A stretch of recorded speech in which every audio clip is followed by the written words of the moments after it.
Halo sahabatku yang terkasih dimanapun Anda berada, kembali lagi bersama saya Jonsung, Jesus My Savior. Sahabatku yang terkasih, saya ingin menanggapi pidato, khotbah, nubuat dari Pastor Dr. Insinyur Niko Nyoto Raharjo. Jadi ini memang video sudah lewat beberapa bulan yang lalu, tapi saya pikir perlu buat sebuah arsip di YouTube agar posisi saya jelas terhadap satu pendeta ini, ya. Jadi coba kita dengarkan dulu sebelum kita saya menanggapinya, ya. Kita mendengarkan penjelasan saya, kita dengar dulu apa yang diomongkan oleh pastor ini.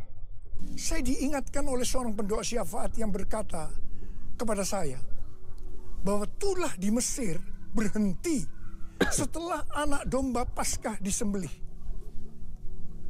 Kemudian setelah itu saya diberikan satu pengertian. Dan saya bertanya kepada Tuhan, Tuhan, apakah COVID-19? Oke. Nah, lihat di sini bahwa mulai dia mengambil sebuah kesimpulan dari cerita di Mesir bagaimana anak domba Paskah yang disembelih kemudian darahnya dioleskan ke ambang pintu, sehingga ketika malaikat maut lewat melihat ada darah, anak sulung, ya, orang Israel tidak akan mati, akan lewat, ya. Ini sebenarnya adalah gambaran dari, ya, Mesias yang akan datang, domba anak sulung Mesias, gitu. Domba itu sulung itu melambangkan Mesias yang akan datang nanti menebus dosa manusia, mati di kayu salib, dikorbankan demi menanggung dosa manusia.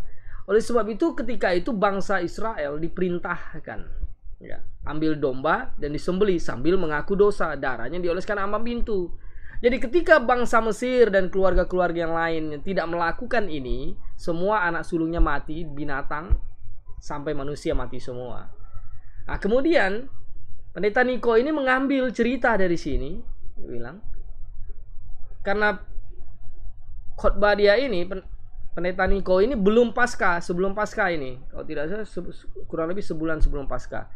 Nah, jadi dia mengambil sebuah kesimpulan nanti sampai Paskah nanti, ya, pandemi COVID-19 Corona ini akan berakhir begitu. Nah, coba kita lihat lagi, apakah benar ini akan mulai reda atau menurun pada waktu Paskah. Setelah itu ada yang memberikan kepada saya nubuatan Chuck Pierce yang dituliskan dalam charismanews.com. Chuck Pierce pada waktu tahun 2006 pernah bernubuat untuk saya, yaitu akan dipakai dalam pelayanan kesembuhan. Oke. Jadi Pak Niko ini, ya, dia mengatakan, ya, bahwa setelah menjelang Paskah ini Corona COVID ini akan mereda. Jadi dia ambil kesimpulan dari bahwa pandemi Corona ini adalah tulah seperti di Mesir, tulah ke-10 kematian anak sulung. Jadi kalau ada mempersembahkan domba Paskah akan lewat, gitu. Malaikat maut akan lewat dan anak sulung tidak mati. Nah, ini menjelang Paskah COVID-19 akan mereda. Kemudian dia tambahkan argumennya bahwa ada Chuck Pierce menubuatkan bahwa dirinya adalah orang yang memiliki karunia menyembuhkan. Jadi dia punya sebuah karunia untuk menyembuhkan, begitu. Dia menambahkan argumentasi itu. Ya, kemudian lanjut. Dan nubuatan terjadi. Nah, nubuat terjadi katanya. Chuck Pierce pada bulan September 2019 bernubuat bahwa bangsa-bangsa akan mengalami kekacauan sampai Paskah 8 sampai 16 April. Tanggal 26 Januari 2020 kembali Chuck Pierce bernubuat bahwa suatu wabah yang besar datang menyerbu untuk menguji kita sampai dengan Paskah. Bagi saya, apakah hal ini berarti bahwa pada waktu Paskah COVID-19 ini akan mulai reda atau menurun? Hal yang mirip juga dikatakan oleh C.D. Jacob kepada Chuck Pierce. Oke. Pada tanggal 3. Jadi kita lihat di sini, kata Chuck Pierce bernubuat, ya, bahwa akan ada sebuah wabah, kemudian nanti akan reda, dah macam-macam lah ya ceritanya ini. Jadi saya mau katakan bahwa Pendeta Niko ini berusaha membangun argumentasinya untuk membela pemahaman dia, pengertiannya bahwa COVID-19 ini sesuai dengan nubuatan Chuck Spies ini katanya akan berakhir nanti pasca April. Jadi untuk membenarkan itu bukan dia sendiri yang nanti bernubuat, tapi Chuck Spies juga sudah menubuatkan. Jadi dia panggil temannya bersama nabi-nabi, ibarat itu nabi ini sesama teman nabi untuk membenarkan pernyataan dia nanti. Nah, coba kita lanjut lagi, kita dengar. Di Januari 2020, Cindy berkata bahwa Cindy dalam 3 lagi dia bulan bawa pertama namanya di tahun 2020, agar Chuck Spies berhati-hati untuk perjalanan internasionalnya dan harus banyak beristirahat. Dan itu dilakukan oleh Chuck Spies. Sekarang Chuck Spies banyak menulis buku dan istirahat. Selain itu, Chuck Spies menginterview seorang nabi bernama Shawn Bolz yang berkata bahwa Tuhan memberitahu kepada dia bahwa akhir COVID-19 sudah dekat. Oke, ya. Jadi dia panggil lagi satu nabi katanya tuh, lihat. Temannya, berarti banyak nabi nih, Chuck Spies, Cindy Yacob dan nabi tadi berkata bahwa akan segera berakhir ini nubuat ini, ya, akan segera berakhir. Jadi sebentar baterainya ini. Jadi ini hal yang sangat lucu ketika dia mengajak teman-temannya nabi untuk membenarkan bahwa nubuatan itu akan berakhir, bahwa COVID-19 akan berakhir pada April, akan reda pada April. Nah, perbedaan pandangan teologi di sini adalah bahwa saya itu tidak percaya masih ada nabi. Ketika Alkitab selesai ditulis, nabi dan rasul itu sudah berhenti. Pewahyuan Allah sudah stop. Manusia disuruh oleh Tuhan sebenarnya untuk menjadikan Alkitab sebagai fondasi iman, pedoman, patokan iman kita itu Alkitab, bukan nabi-nabi yang mengaku nabi. Nah, makanya di dalam Matius pasal 7 ayat 15 itu kan jelas bilang, waspadalah terhadap nabi-nabi palsu yang akan datang kepadamu seperti, ya, mereka seperti serigala yang buas, domba yang menyamar seperti serigala yang buas gitu. Ada peringatan dari Tuhan Yesus mengenai nabi palsu itu. Nah, sedangkan kelompok karismatik, Pendeta Niko dan nabi-nabi temannya yang lain, mereka percaya mereka ada nabi-nabi. Nah, itu perbedaan pandangan saya dengan kalangan karismatik. Nabi dan rasul adalah fondasi gereja, di mana Alkitab ditulis memakai tangan nabi dan para rasul. Nah, sekarang kita ini hamba Tuhan biasa, bukan nabi, bukan rasul. Itu perbedaan pandangan saya. Nanti kita lihat selanjutnya apakah nubuatnya ini berhasil. Nah, coba kita lihat. Terhadap nubuatan ini, saya meresponi dengan doa-doa saya, di mana yang tadinya difokuskan untuk meminta kepada Tuhan agar COVID-19 itu berhenti, tetapi sekarang Tuhan Yesus menyuruh saya untuk melakukan. Awalnya dia berkata bahwa di mana dia berdoa-doa minta kepada Tuhan Yesus. Anda perhatikan di sini perkataannya. Kalau kita doa minta kepada Tuhan Yesus bahwa COVID-19 corona ini akan berakhir, itu benar. Itu setuju saya. Karena kita perlu berdoa, memohon doa, ya, kepada Tuhan. Tapi ketika dia berkata bahwa Tuhan Yesus menyuruh saya, ini berbeda. Ini sesuatu hal yang berbeda perkataan ini, ya. Kalau kita lihat di dalam Alkitab, coba kita lihat dulu lah, dengar sedikit dulu ini. Seperti apa yang telah dilakukan oleh Tuhan Yesus, yaitu dengan menghardik badai itu dan berkata, diam, tenanglah. Karena itu sekarang saya memerintahkan kepada COVID-19 dan kepada krisis ekonomi dengan berkata, diam, tenanglah. Oke, stop.